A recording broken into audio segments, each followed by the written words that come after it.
What's up guys, this is Poy. Kung bago ka pa lang sa channel na to, welcome ka. Kung luma ka naman, welcome back. Okay, so as promised guys, ito na po yung ating gaming test dito kay Realme X3 Superzoom. Alright, so kamakailan lang guys na officially na-release ito sa Pilipinas. And recently lang guys, dito sa ating channel, nag-upload ako ng full review and yung 4 na bagay na dapat nyo i-consider kapag bibili kayo nitong Realme X3 Superzoom. So ano pang hinihintay natin? I'm so excited na malaman nyo kung ano yung magiging performance nito. Kaya huwag na natin patagalin pa. Let's do this! Yo!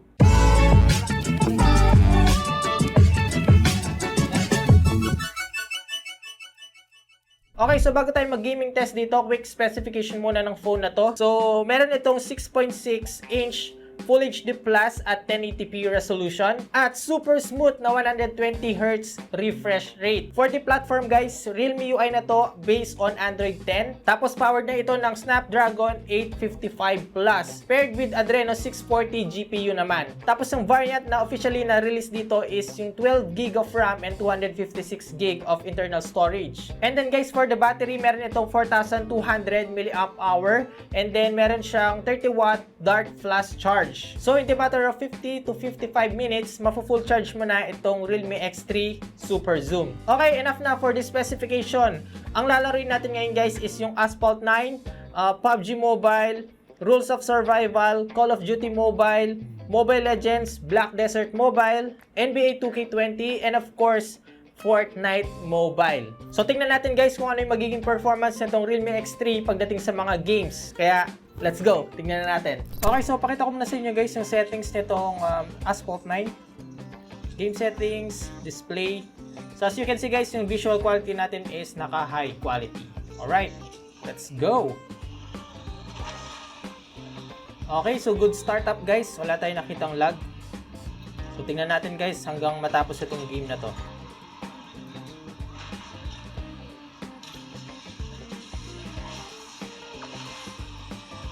Okay, may knockdown tayo guys, pero wala pa ring lag.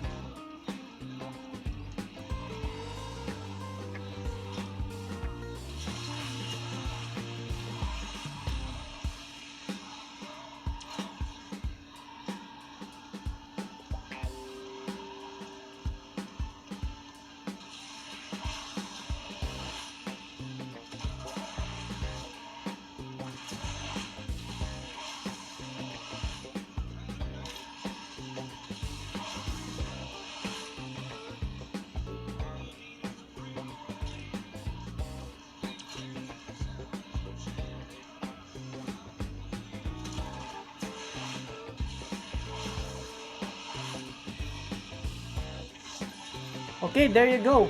So nakita nyo naman, wala naman tayo nakitang any frame drops or nagkaroon ng lag, no, dun sa knockdown and dun sa startup.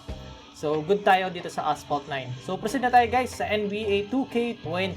Okay guys, so before we continue, pakita ko lang sa inyo yung percentage ng battery natin ngayon. So as you can see guys, nasa 92% na tayo. So tignan natin hanggang matapos itong game test natin kung hanggang saan siya abot. Okay, so ito yung pinaka-default settings nitong NBA 2K20 dito kay Realme X3 Superzoom. Pero subukan natin i-high lahat. Okay, so as you can see guys, very smooth tayo dito sa NBA 2K20. So tingnan natin, patagalin natin ng konti.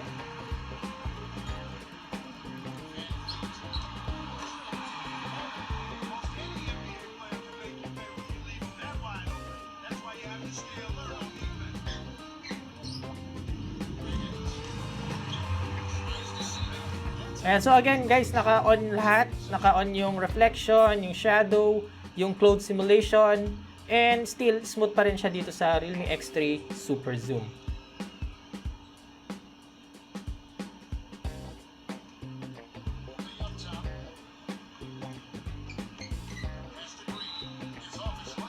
Ay, talaga ba? Hindi ko naman sinipa yun, yung tinapik ko lang. Ito naman, napaka-sensitive naman.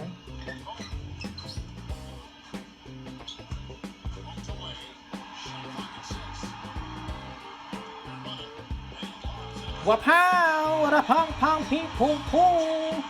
Wara ping pang pang pong ping! Grabe, ganun talaga. Pag maganda yung phone, pag smooth yung gameplay, talaga pati yung paglalaro mo, guys.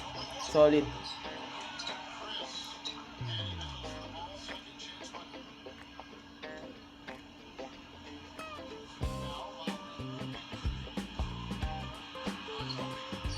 Fake! Ayan, guys, wala naman tayo nagiging mga problema dito sa NBA 2K20. Still smooth siya. Okay? So, proceed na tayo, guys, sa next game natin, which is yung... Oh, mabul pa. Next game natin, which is yung PUBG Mobile. Let's go! Okay, for the graphics, kaya siya hanggang HDR. Okay, and then, for the frame rate naman, guys, hanggang extreme. Yun, no? Sobrang smooth niya to. For the style, guys, gawin muna natin siyang movie. And then, ano pa ba? So, anti-aliasing, naka-enable, and then the shadow. Let's go! Check na natin kung hanggang sa naabot ang 20 pesos mo. Hanggang sa naabot yung performance nito. Alright. Okay, so for the graphics, grabe, ganda. Yun, no?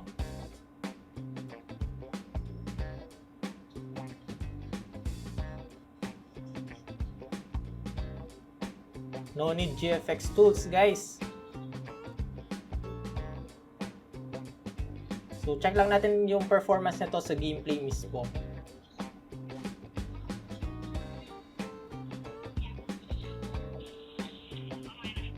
Okay, so for the map rendering, guys, wala tayong naging problem. And solid, ang ganda, oh.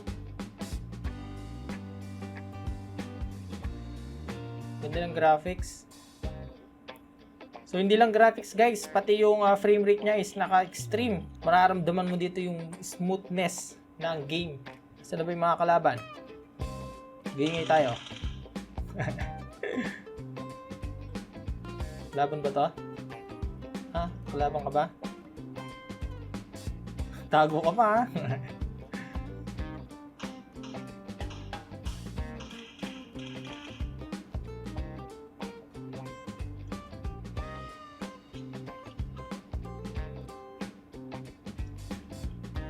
Ayan, and there you go, guys. So, nakita nyo naman, sobrang ganda ng graphics, sobrang ganda, sobrang smooth. Wala akong naging problema dito sa PUBG Mobile. Alright, proceed na tayo sa next game. Okay, so tignan naman natin itong Rules of Survival. So, check natin yung settings, guys. Gawin natin Excellent, FPS Ultra, Shadow Ultra, Resolution Ultra, and then Vivid, Anti-Alias. Okay, check natin yan. Confirm, and then try natin, guys, yung ultra na map. Okay, HD map.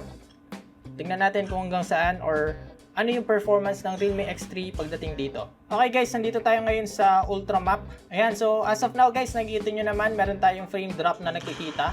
Okay, mga frame drops. So as of now, guys, medyo mainit na yung phone, ha. Medyo mainit na tong Realme X3. So for the map rendering, guys, wala naman akong naging issue. Okay naman siya.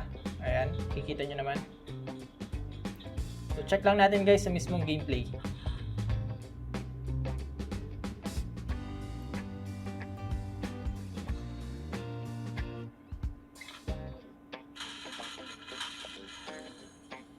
Basag.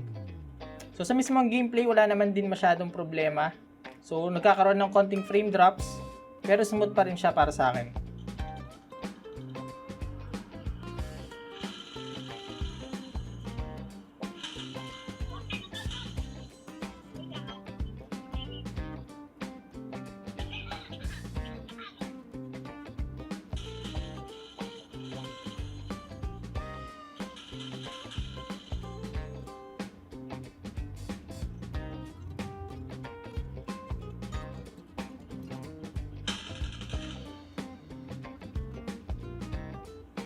Ayan, there you go. So, nandito tayo ngayon sa ultra na map. And nagkakaroon ng konting frame drops. Pero, wait lang, patayin ko lang ito. Okay. So, nagkakaroon ng konting frame drops. Pero, still playable siya, guys. Okay, next game na tayo. Okay, next lineup natin, guys, itong Call of Duty Mobile. Again, puntaan natin yung settings. So, for the graphics, guys, pwede natin ilagay hanggang very high. And then for the frame rate, try natin ng max. Ayan, depth of field, bloom. Yan, on natin lahat to. Anti-aliasing. And there you go. Grabe, solid. expect nyo guys na itong Call of Duty Mobile magiging smooth siya.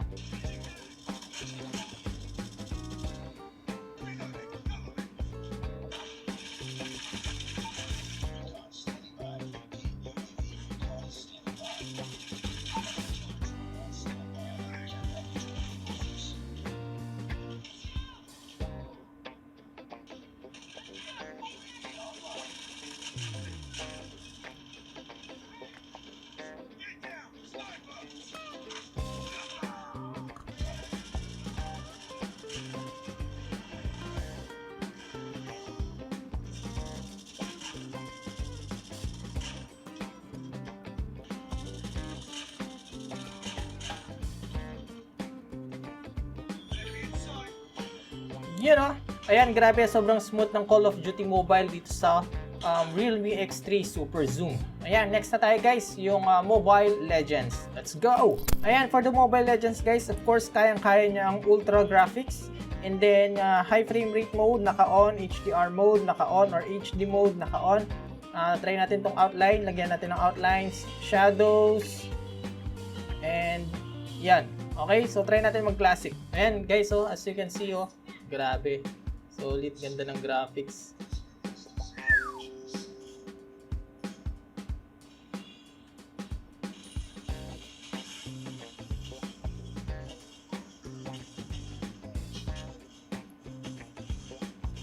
So expect talaga natin guys dito kay Realme X3 na Superzoom is overkill na itong Mobile Legends kasi ano lang naman yung requirements nito, sobrang baba ng requirements nito, no? So talagang makikita natin dito yung pagka-ultra ng Mobile Legends. Alright. Ba't ba ako nag-ano? So as you can see guys, yung tubig, oh, grabe, sarap mag-swimming dito. Kill natin to.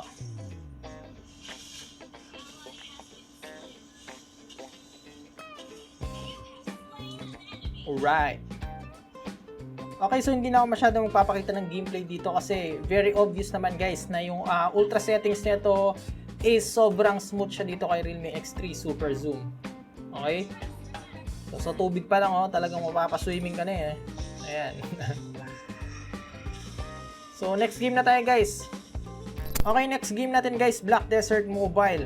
Alright, so tingnan natin kung ano yung kayang performance nito pagdating dito sa Realme X3 Superzoom.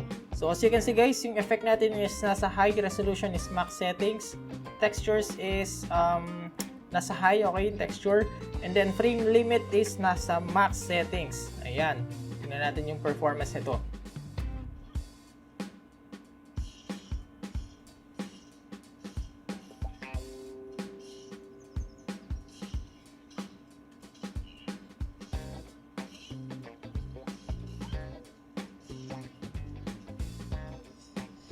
So you can see guys, so grabe, sobrang ganda.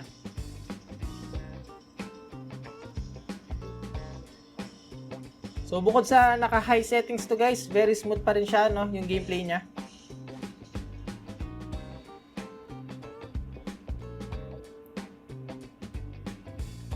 Ayan, so as you can see guys, ganda ng graphics, oh.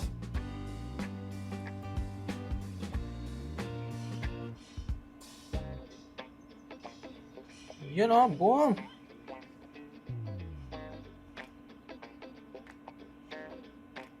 So again guys, nasa max settings tong Black Desert Mobile, pero still playable. So wala tayong nakikitang lag or any frame drops. So kahit na nasa max settings yung graphics nito, grabe, sobrang smooth. Alright, next game. Okay, so last game natin, itong Fortnite Mobile. So check natin guys yung kanyang settings.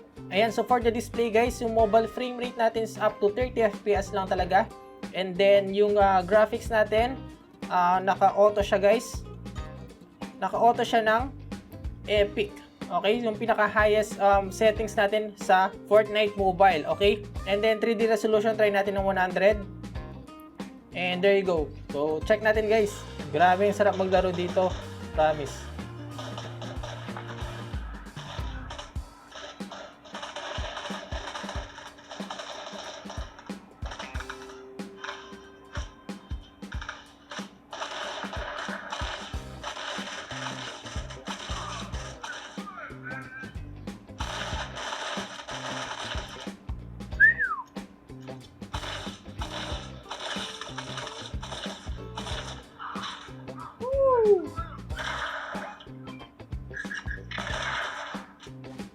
Sarap.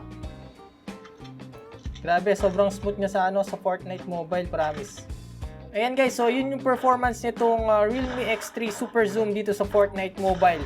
Sobrang smooth, okay? So nakita nyo naman guys yung settings kanina, nasa Epic, okay, yung pinakamataas na graphics settings dito sa Fortnite Mobile. Ayan, so kung naghahanap ka ng smartphone na pang Fortnite Mobile, solid to. Hoy, easy, chill.